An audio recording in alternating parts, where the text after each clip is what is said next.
Merhaba değerli arkadaşlar. Bugün yeni bir video ile karşınızdayız. Bugünkü video Romların soykırımı hakkında bilgi vereceğim. Romların soykırımı hakkında Romca'da çok sayıda kelimeler kullanılıyor. Onlardan bazıları satharipe, bütün yakmak, imha etmek, prahundipe, kül etmek, samudaripe, hepsini gebertmek, poraimos, şaşa kalmak vesaire.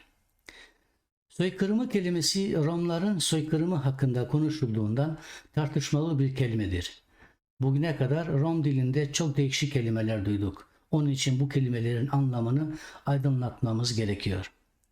Biz ilk önce ayrıntılı olarak kelimenin anlamını inceleyeceğiz. Sonra ise bu kelimenin Romca dilinde tam olarak kullanışını bildireceğiz.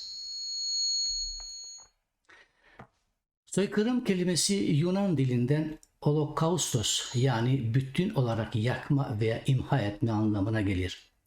Bu sözün iki kelime birleşiminden oluştuğunu yani olo bütün ve kaustos yakma yani bütün olarak yakma anlamına gelen kelimelerden türemiştir.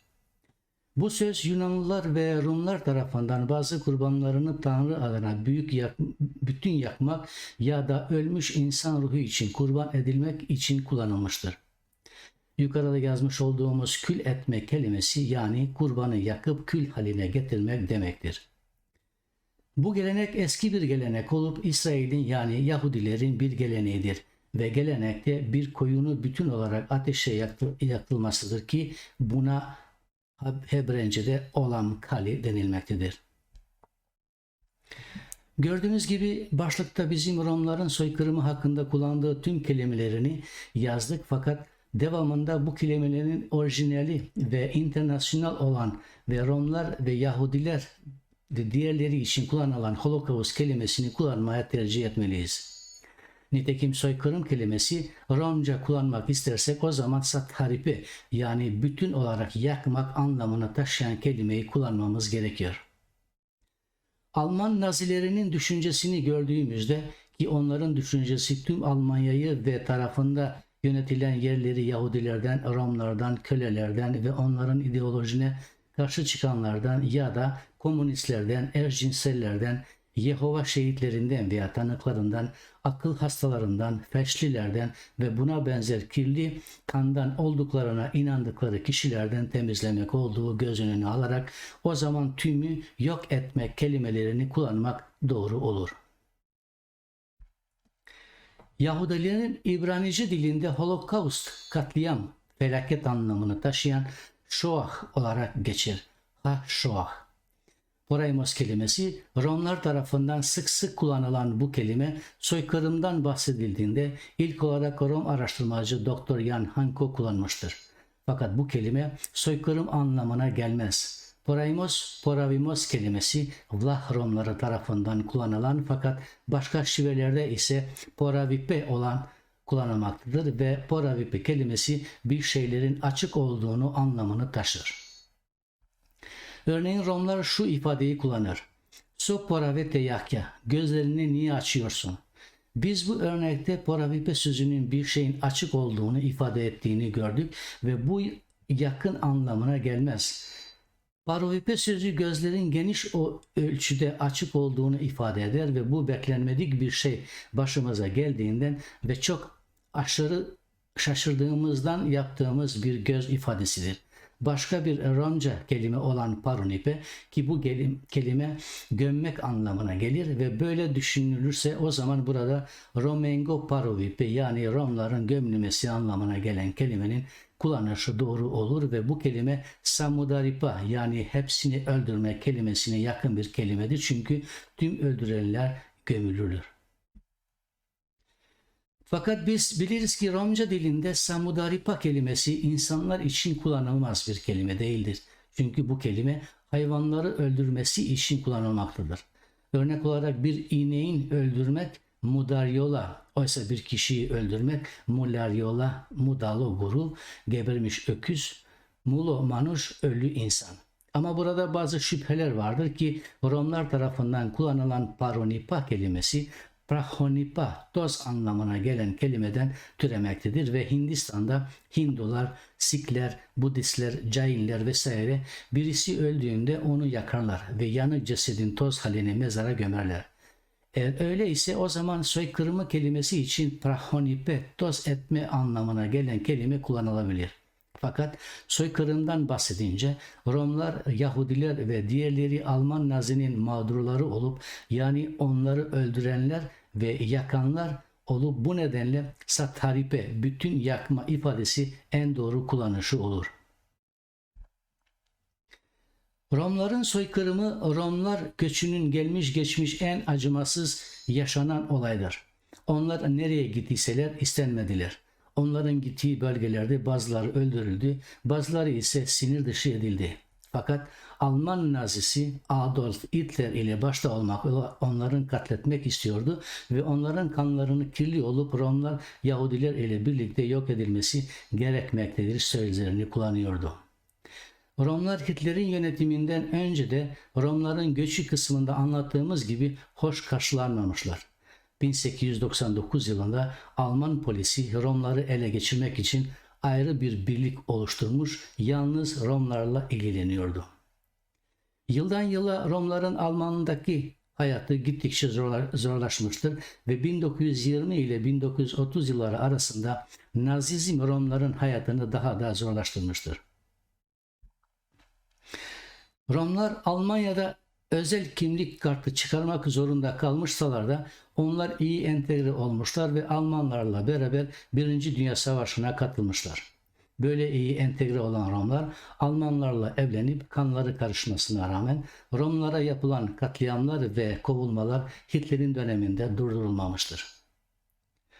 Almanya ve diğer bölgelerde yönetimde önemli rol olan papazlar Yahudilerin Hz. İsa'yı öldürmelerinden sorumlu tutmuş ve bu yüzden Tanrı tarafından lanetlendiğini iddia edip onları bu dünyada yeri olmadıkları düşüncesi üzerinde durduğunu söylemekte fayda var.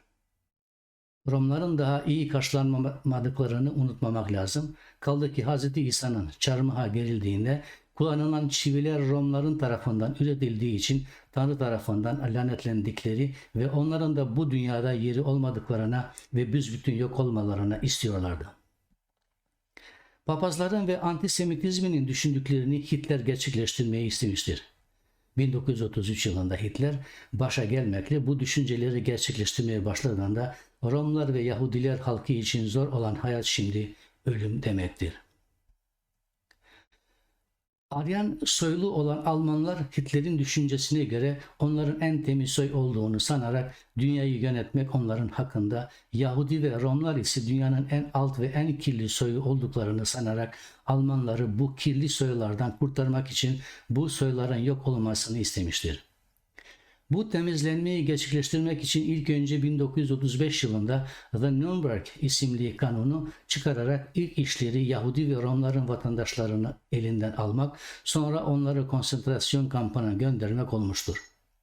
Böylelikle 1936 yılında Sinti Romların Dachau konsantrasyon kampına Almanların asosyal toplum olarak ilan ederek onları giysilerine Z harfi dikilip Zigoyner anlamını taşıyordu. Bu kampların dışında Romların ellere Oberlich, Wenhausen kamplarında gönderilmiştir.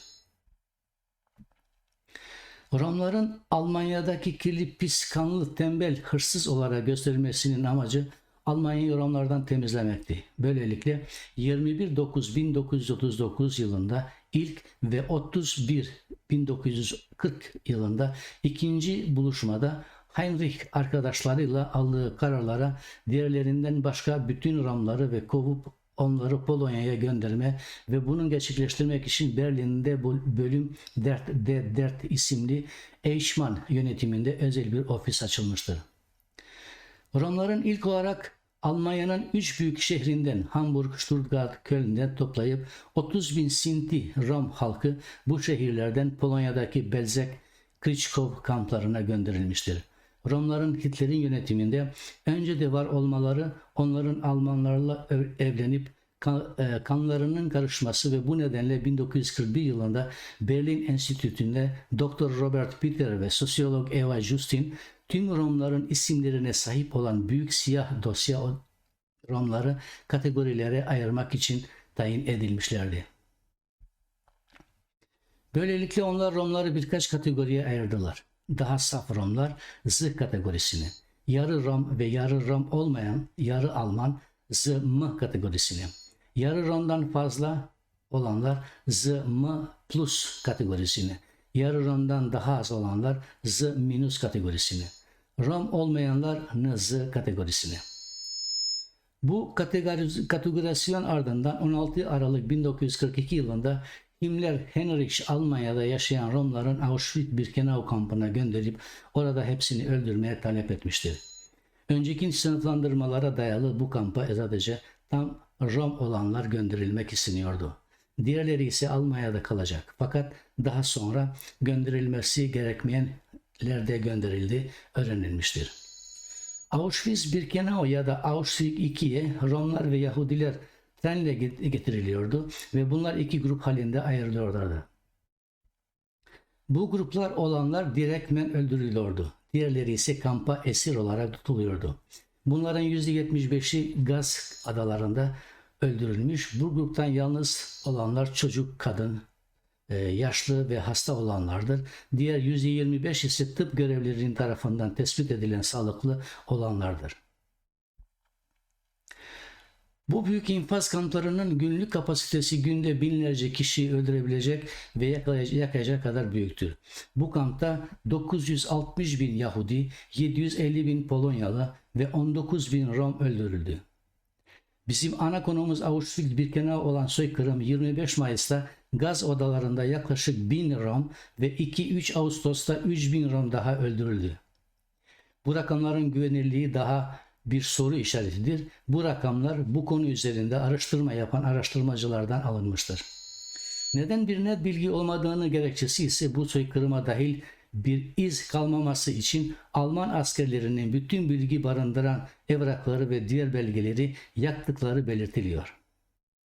Bu kampta olanlar ve yaşayanlar Rudolf Höss'un günlüğünden alınmıştır. Kendisi bu kamptan sorumluydu. Kendisi ölüm cezasına çıkarılıp 16 Mart 1947 yılında Auschwitz-Birkenau'dan infaz edildi. Günlükten anladığımız kadarıyla Auschwitz Rom halkı ile doluydu. Hasta ve kötü durumda olanlar, noma, ağız gangreni olanlar, çocuklar, yaşlılar ve yeni doğan bebekler çok uzun yaşamıyordu. Himmler'le birlikte Berlin'de buluşmalarından bir karar vermiştir. Bu Yahudi ve Romların öldürülmesinin oysa sağlıklı ve güçlü olanların ise iç kullanımlarından emretmiştir. Bu kararnameden sadece Himmler ve doktorlar haberdarıydı ta ki 1944 yılında ortasına kadar. Romlar bu kamplarda çok acı çektiler. Ağır işlerde çalıştırdılar ve deneylerle tabi tutuldular. Romlara bu kamplarda her türlü deneyi uyguladılar. Çoğu deney tıp alanında uygulandı. Çoğu deney merkezi güç ve dayanıklık üzerinde. Doktor Mengele bu insanlık dışı araştırmalarından yer alanlardan biriydi. Kendisi daha çok ikizler araştırmasına odaklanmıştır. Bu doktor kendi otomobiliyle çocukları krematoriuma götürüyordu. Doktor Mengele daha çok bir gözü siyah renkli ve diğer mavi gözlü çocuklarla ilgileniyordu. Bu renkli gözler Almanya'daki roman çocuklarında vardı. Onun emriyle çocukların gözleri çıkarılıp pigmentasyon araştırması için Berlin'e gönderiliyordu. Biz size bir örnek daha anlatacağız. Bu örnek Nazi Almanya'nın kamplarındaki sergilenen insanlık dışı davranışlarının bir sınırı olmadığını gösteriyor. Louis Simon kendisi bir Rom'du ve vücudu dövmelerle kaplıydı. Ajanlar tarafından görüldüğünde onu alıp birkaç iğne verdiler. İğnenin etkisinden vücudu kabardı. Derisinin Buchenwalde şehrinde soyup o deriyle komutanın masasını süslediler. Buna ait bir şiir yazmıştım. Size Türkçesini okuyacağım. Ağlıyoruz. Sevdiklerimiz için ağlıyoruz. Savaşçıları, gençleri, annelere ve babalara ağlıyoruz. bizim kardeşlerimizi ve kız kardeşlerimiz için. Romların bahtını alıyoruz. Hepsi milletin sevilmediği için. Alıyoruz. Her zaman alacağız. Romlar başka konsantrasyon kamplarına da öldürüldüler ve Romların olmadığı bir konsantrasyon kampı yoktur. Konsantrasyon kampları şunlardır. İsimleri orada yazıyor. Ben size onları okuyamayacağım. Siz görürsünüz. Bu konu ve böyle kamplar hakkında daha geniş bilgi Donald Kendrick ve Gratan Puxon Mutsuz Yıllar isimli kitaplarından yazmışlardı. Soykırıma geri döndüğümüzde Auschwitz-Birkenau kamplarında Romların öldürüp yakıldıklarını görürüz. Aynı zamanda Polonya, Kelmon kampında, Lodz kampında getirilen 5000 Rom öldürüp yakılmışlardı. Biz bu durumu soykırım Holocaust olarak adlandırıyoruz fakat diğer andığımız ve anacağımız kamplarda Romların öldürülmesi, genotsit, soykırım ve samudaripe yok etme terminolojisini kullanmamız gerekir. Romların yalnız Almanya'da da öldürülmemekteydi. Onlar Alman Nazilerinin sözü geçtiği her yerde öldürürler, Avrupa, Balkanlar vesaire. Bazı ülkelerde Romları Almanya'da Polonya'ya icat ettiler. Bazıları ise infazları kendi ülkelerinde gerçekleştirdiler. İnfazların gerçekleştirdiği bir sürü kamp vardır. Fakat biz 14 yaşından küçük çocukların da kabul edildiği bu toplama kamplarından birini ele alacağız. Bu Hırvatistan'da bulunan Jasenovac kampıydı. Bu kampta en zalim ve en kirli öldürmeler yer tutuyordu. Bu kampın daha 5 alt kampı vardır ve bu 5 alt kampta Yahudileri, Romları ve Sırpları ırk olarak ayrıca Ustaşi yönetiminde karşı gelen herkesi komünistler ve faşizme karşı olanlar dahil öldürüyorlardı. O yıllarda Hırvatistan bağımsız devleti Ustaşlar NDH yürütüyordu. Bu kamplarda ve ustaşların olduğu yerlerde ölüm bıçakla, baltayla, odundan yapılmış çekiç veya mal, ölümüne kadar eziyet etmek, ölümüne terk edilmiş aç ve susuz vesaire oluyordu. Öldürülenden bazıları gömülüyor, bazıları ise Sava Nehri'ne atılıyordu. Başka devletlerden Almanya'ya gönderilmek için toplanan Romlar çok defa sınır dışı edilmeden hayvan taşıması için yük vagonları insanlarla doldurup kapatılırdı ve orada açlıktan ölümüne bırakıyorlardı. Almanlar bu yöntemi daha çok çocuklar üstünde kullanmışlardı çünkü çocuklar daha çabuk ölüyorlardı. Romlar bu soykırımdan kurtulmak için İtalya'ya kaçmaya denemişler de çıkmadan tutulmuşlardı. Ustaşlar Romlara çok büyük işkenceleri çektirmiştir ve yaşlı genç tanımadan hepsini feci şekilde parçalayarak öldürmüştür. Ustaşların gadarlığını bir tanık olarak Angelina Hudorovic şöyle anlatıyor. Onlar ilk önce benim yeğenime bir çukur açmasını söylediler. 7 yıllık hamile olan annesini, benim kız kardeşimi bir ağaca bağlamışlardı. Bir ustaşı onun karnını bayonet yani tüfeğin bıçağıyla açarak doğmamış olan bebeği alır ve çukura atar. Sonra benim kız kardeşime ve yeğenime de tecavüz edip o deliğe attılar ve onlar hala hayattayken üzerlerini toprak ile örtüler. Yasenovac'ta ölülerin yakıldığı ve yer krematoryum vardı. Orada birçok Rom, Yahudi ve Sırp hep beraber yakılmıştır. Yakılanlar arasında çoğunluğu çocuktu. İşte bu nedenle Yasenovac'ta bir soykırımın Holocaust yaşandığı söylenir. Bugüne kadar katledilen insanların sayısı tam olarak belli değildir. Fakat Nürnberg'de Uluslararası Askeri Mahkemesi'ne verilen bilgilere göre bu sayı 500 bin ile 700 bin arasında olduğunu belirtilmiştir. Yasenovac'ta ölülerin ve yakılan Romların sayısı 20 bin olarak bilinir fakat başka düşüncelere göre bu sayının 80 bin kadar olabileceğidir. Bu Yahudi ve Romlara yapılan soykırım 2. Dünya Savaşı zamanında olmuştur. Yani 1939-1945 yıllarında. Resmi olarak kamplarda öldürülen Romların sayısı 500 bin civarında fakat Romların öldürülmesi kayıt edilmeden ve olduğu için ve kamplardaki çok evrakların yıkıldıklarını göz önüne alarak bu sayının çok daha fazla olduğunu belli. Bu sayının yaklaşık olarak 3,5 milyon olduğu düşünülmektedir. 2015 tarihli bir Birleşmiş Milletler raporu Roman halkının haklarını tehdit etmeye devam eden ön yargı ve ayrımcılığa karşı mücadeleye güçlü bir somut bir bağlılık çağrısına bulundu. Avrupa Parlamentosu 2 Ağustos'ta 2015 kutlanan Holocaust Rom kurbanlarının Avrupa Anma Günü'nün anılmasını da onayladı. Uluslararası Holocaust Anma Günü'nde Romlar diğer kurbanlarla birlikte anılır.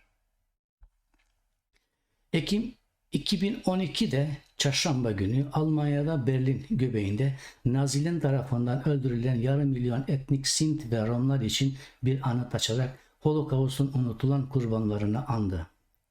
Almanya Başbakanı Angela Merkel bu anıt çok uzun süre kamuoyunda çok az tanınan bir grup kurbanı Naziler tarafından sözde çingeneler olarak zulüm gören yüz binlerce Sinti ve Roman'ı anıyor dedi.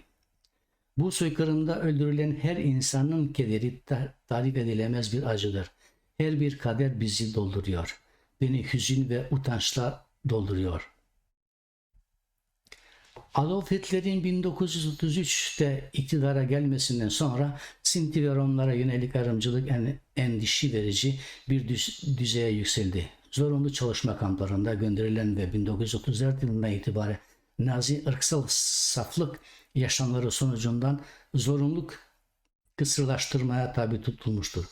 İkinci Dünya Savaşı'nın başlangıcında Nazilerin soykırımı niyeti Sinti ve Romların Zigoyner, Çingene için zı ile üniforma gidiklerini ölüm kamplarına sürdürülmesi netleşti. Bir Alman lideri Nazilerin ırkçı gerekçesiyle Romlara yönelik zulmün ilk kez 1982'de kabul etti. Yani o zamanki Batı Almanya'nın 6 milyon Yahudinin öldürüldüğünü kabul etmesinden ve İsrail'e tazminat ödemeye başlamasından 30 yıl sonra oldu. Biz sizi unutmayacağız. Yapanları da unutmayacağız. Fakat bundan bir ders alacağız. Yani almamız gerekiyor. Fakat aldık mı? Galiba almamışız. Çünkü birliğimiz hala yerli yerinde değil. Bunun tekrarlanması için bize bir birlik lazım.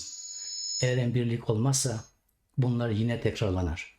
Onun için değerli arkadaşlar, değerli Romlar, ilk önce birliğimizi koruyalım.